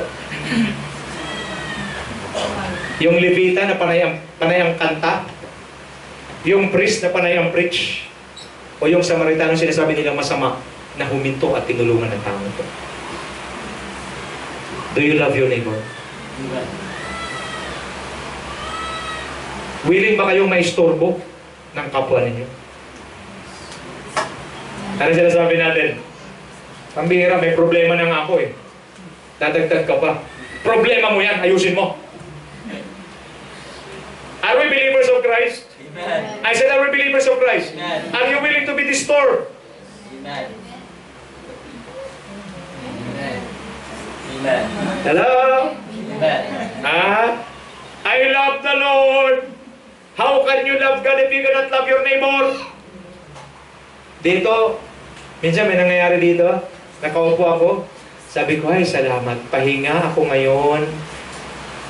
Ay, langhap-langhap ng hangin. Maya-maya, dumating na yung neighbor. Pastor. Hindi ko kilala. Pero neighbor ko raw siya. Pwede makahiraw. Magkano? 150. Sino ka nga ba? Neighbor tayo. Babayaran ko bukas yun. Sige. Kaya minsan, ayoko naman pahinga rin. Gusto ko sa likod. Minsan nagpahinga ulit ako. May dumaan. Napapansin ko yan. Magbabago na ako ng tambayan ngayon doon sa likod na. Pero, willing ka bang maistorbo? Yan ang tanong eh. Willing ka bang ma-disturb? Yan na lang kami. Jesus is very much willing to be disturbed. Ang sabi sa Bible, Jenny, meron isang preach. Alas 12 na yun, Heidi, hindi pa si Lord kumakain. Dumarating pa rin ang mga tao nagpapagamot sa Kanya. Ang sabi, hindi na si Jesus nakakain. Are you willing to be disturbed? Do you really love your neighbor? Ay, preaching natin nakaraan, di ba? Love your neighbor.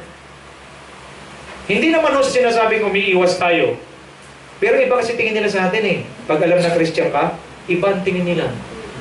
Kasi pag alam nilang Christian ka, ang tingin nila, mapagmahal ito. Hindi ba sila madidisappoint? Hindi ba sila kakamot pag lumapit yung neighbor mo sa'yo? Kasi na-expect nila pag lumapit sila sa'yo, mayroon kang love ni God. Amen. Talaga? Talaga? Pag sabi sa katabi mo, do you love your neighbor? Ako yung neighbor na yun. Okay? Na, tingnan natin. Bilis bro. Forgiveness. Isa po, dito po, tututukan ko ito ha. Makinig mabuti, dito yung again. Isa po sa manifestation that you really love your neighbor, in spite of his your relative or not, is forgiveness. Amen. If you forgive, but if you forgive other people when they sin against you, your heavenly Father will also forgive you. But if you do not forgive others their sins, your Father will not forgive your sins. Pwede ba sa labas, magaling po kayo? When it comes to forgiveness, very big issue ito. This is one manifestation, major manifestation, that you really love your neighbor when you learn to forgive. Okay, ano po sabi? In the Lord's Prayer, He specifically mentioned that the inclusion of forgiveness and being forgiven in prayer. Bakit? Because if God forgive you, who are you not to forgive? Klaro tayo? Amen. Now, tingnan pa natin. Forgive. Balik nga.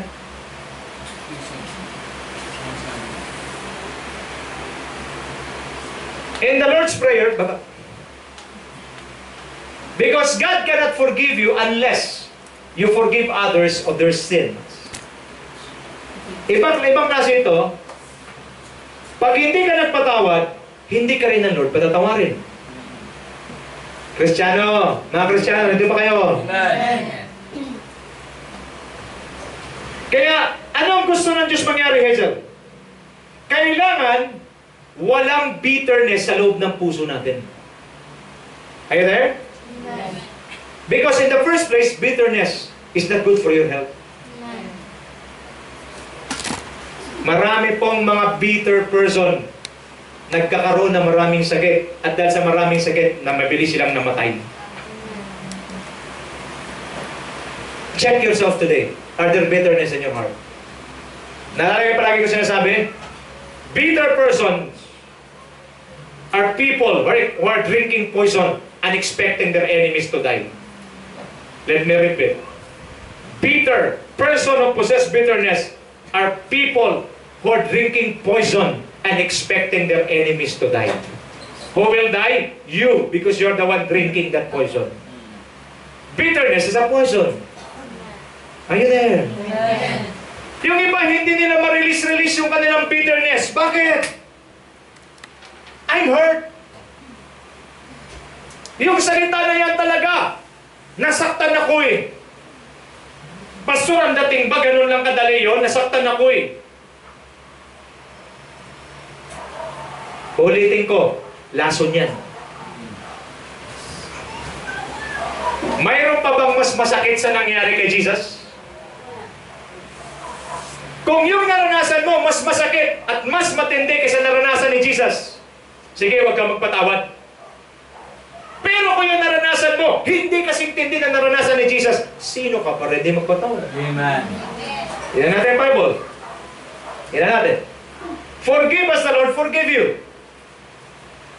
Colossians 3:13, bear with each other and forgive one another. If any of you has a grievance against someone, forgive as the Lord forgave you. People who learn to forgive are people who understand or understood that God forgive them in spite of who they are. Are you there? Alam niyo, pagpapatawad sa atin ng Diyos, di naman niya sinasabi, wala naman siya sinasabi na kondisyon eh. Kahit gaano tayo kasama, pinatawad niya tayo. Are you there? Now, ang sabi ni Paul, magpatawad kayo gaya ng pagpatawad sa inyo ng Diyos. Ano pa ang sabi? Not forgiving others of their sins against us is simply sending a strong message to God. What's that message? I am greater than you. Not forgiving our offender is simply insulting God. Naintindihan ba mga tao dito? Kasi kung hindi ka magpatawad, parang sinasabi mo, Diyos, mas magaling ako sa iyo. At nag-send ka ng strong message, ininsulto mo siya. Bakit? Hindi mo nagawa eh. Kung ikaw nakapagpatawad, ako hindi. Wow. Are you there? Amen. We cannot avoid offense. Na-offend tayo, na-offend. Pero ang tanong, ang huling desisyon, nasa iyo pa rin. Pag masaktan ka at hindi ka magpatawad at babaunin mo yung bitterness na yan, may lason kang dala-dala. Naghihintay na lang yung pagbagsak mo. Are you there? Amen. Forgive as the Lord forgive you. Being unforgiving is being motivated and controlled by pride. Alam mo yung hindi nagpapatawad? Puno lang yan ng pride. Pakisabi sa katabi mo, pride. Minsan yung ating kayabangan, yung pride natin, yun ang umahadlang para wag tayo magpatawad. Bakit? Nasaktan niya ako eh. Minsan nga, ito pa masama eh. Gusto ko lumuhod muna siya sa harapan ko. Ano ka, santo? Ano ka, Diyos? Hindi ko siya mapapatawad hanggat hindi siya lumuhod sa harapan ko at magmakaawa. Artistang dating mo. Para magugulat ka na lang. Ito hindi ko maintindihan sa mga tao eh. Pag namatay naman yung nagkasala sa kanya, sising-sising. Sino ka papatawarin mo pag tutas na yan? Amen. Kaya habang buhay pa, patawarin mo na. Amen. Kasi pagpatay na yan, tapos pupunta ka sa kanyang burol at naganon siya. At sabi mo, pinatawad na kita. Hindi niya marinig. Amen. Abang ka pag sumagot, nadalawin pa ka. Yun ang masakla. Hey there. Pride yan. I once a victim of that. Ang mahirap kasi, Jenny, yung ginawang ka ng kasalanan na alam mong wala kang ginawang masama. Inakusahan ka. Yun talagang pinakamasakit. Tapos ang babanggitin sa'yo yung mga talagang mga pang-impacto talaga ng mga pananalita. Na talagang hindi mo talagang may mga pagkakataon susubukan ka hanggang sa pinaka-limitasyon mo. To the extent na lalabas yung halimaw sa loob mo. May mga mangyayaring ganyan. Kaya nga, ngayon pa lang, aralin na natin to. Na pag may umatake sa'yo, intentional or unintentionally, my heart is open to forgive you. I will forgive you as the Lord forgive me. Amen. Are you there? Alam nyo, habang nagsalita ko, maaaring meron sa inyo dito. Tahimik lang. Pero meron kayong mga tinatagong galon-galon na lason dyan sa loob. Naghihintay na lang i-open. Pastor, willing ako umaten sa church. Pastor, willing ako magpuri. Basta wag mo lang mabanggit ang pangalan ng tao. Dahil para sa mabanggit mo yan, puno ng pastoran sa loob. Kakalusin ko na siya. Kapatid, this is God's command. Sayang po ang paglilingkod natin. Sayang po ang ating kasipagan. Sayang po ang ating pagbupuri kung mayroon tayong isang command na hindi natin sinunod. What is that? Forgiving others is simply removing the blockage of your blessings, of your healing, and success, victories in life. Amen. Are you willing natin ang alisin ang mga blockage na yan? Amen. Yung mga bara na yan? Bara pala yan, pag hindi ka nagpatawad, bara. Kaya habang bago ko ito pinreach, pinag-iisipan ko muna kung sino yung mga bara sa buhay ko. At natuklasan ko, ang dami nila. Pero ako lang kasi yun eh. Kasi yung mga kaharap ko, walang bara. Meron din? Okay. Sino yung mga bara? Okay? Balik. Forgiving others is simply removing the blockage of your blessings, healing, success in life. Kaya pala hindi tuloy-tuloy ang blessings, kaya pala hindi tuloy-tuloy ang healing, kaya pala hindi tuloy-tuloy ang success. Why? Dahil may bara. Natuklasan ko, yung aking mentor, nagkaroon siya ng bara sa puso. Ang ginawa, anong tawag doon? Angioplastic ba yan? Tama? Parang merong kwerdas ng gitara, sinuksok dito sa singit ka, papunta dito sa, walang operasyon na ginawa, mami. Sinuksok lang dito, tapos makikita mo sa monitor, pagdating doon sa baradong portion, jajakan yun. Parang mayroong pipindutin na aparato rito yung doktor, kitang-kita mo sa ano. Kasi barado na, yung kanyang puso, hindi na siya makahinga. Kasi ang dugo, hindi na makapasok. Yung tamang eksaktong kailangan ng utak. Ginakan. Tuloy-tuloy ang ano. Ngayon, juma-jogging pa. Sabi sa akin, 3 kilometers minimum. Sabi ko, pero nung ano, nabarahan siya, kala niya patay na siya. Sabi ko, huwag ka muna mamatay, marami pang gagawin. Ginakan. Mura. 400,000. May bara uli! Dalawa! Ginakan uli! 400,000 uli. Now, mamili ko yun. May bara na pag ginakan,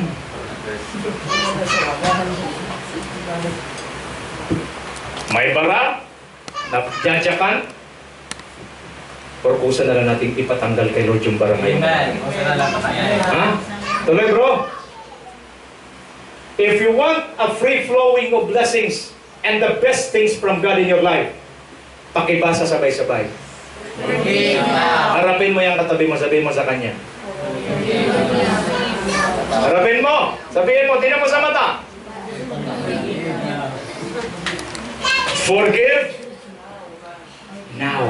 Amen. Forgive now. At malalaman mo kung nag-forgive ka na. Pag nakita mo yung mukha ng tao, pag nalaman mo nabanggit ang pangalan ng tao ginagalitan mo, wala nang smart dito. Tanggal ng bara. Walang 400,000 na bayan. Amen. Pero pag nabanggit pa lang ang pangalan niya, pag sinasabing Leon, gumagano ka, meron pa yan. Are you there? What else? Meron pa ba? Okay, ako naging biktima niya. By the grace of God, releasing forgiveness becomes possible. Loving others is simply giving people another chance. Kung yung kriminal nga sa krus, binigyan na Lord ng chance, yung pang tao na kinagalitan mo, hindi naman kriminal yan. Maybe someone had hurt you for a long, long time, and until now, you're still feel the pain. Tama ba? Meron ba? Meron naman talaga eh. Ayaw nyo lang magsalita eh. Smile, dinaan nyo lang ako sa smile eh. Meron ba? Meron! At maaaring mahabang panahon na yon, naalala mo. At pag naalala mo yung pangalan niya, minsan, iba yung pumapasok sa isip mo. It's time to forgive. Okay? Allow God to help you. Ask for His grace to release forgiveness so that He can forgive you and He can start to work in your life. God wants to work anew you. But first, release. Tayo lahat. Hallelujah.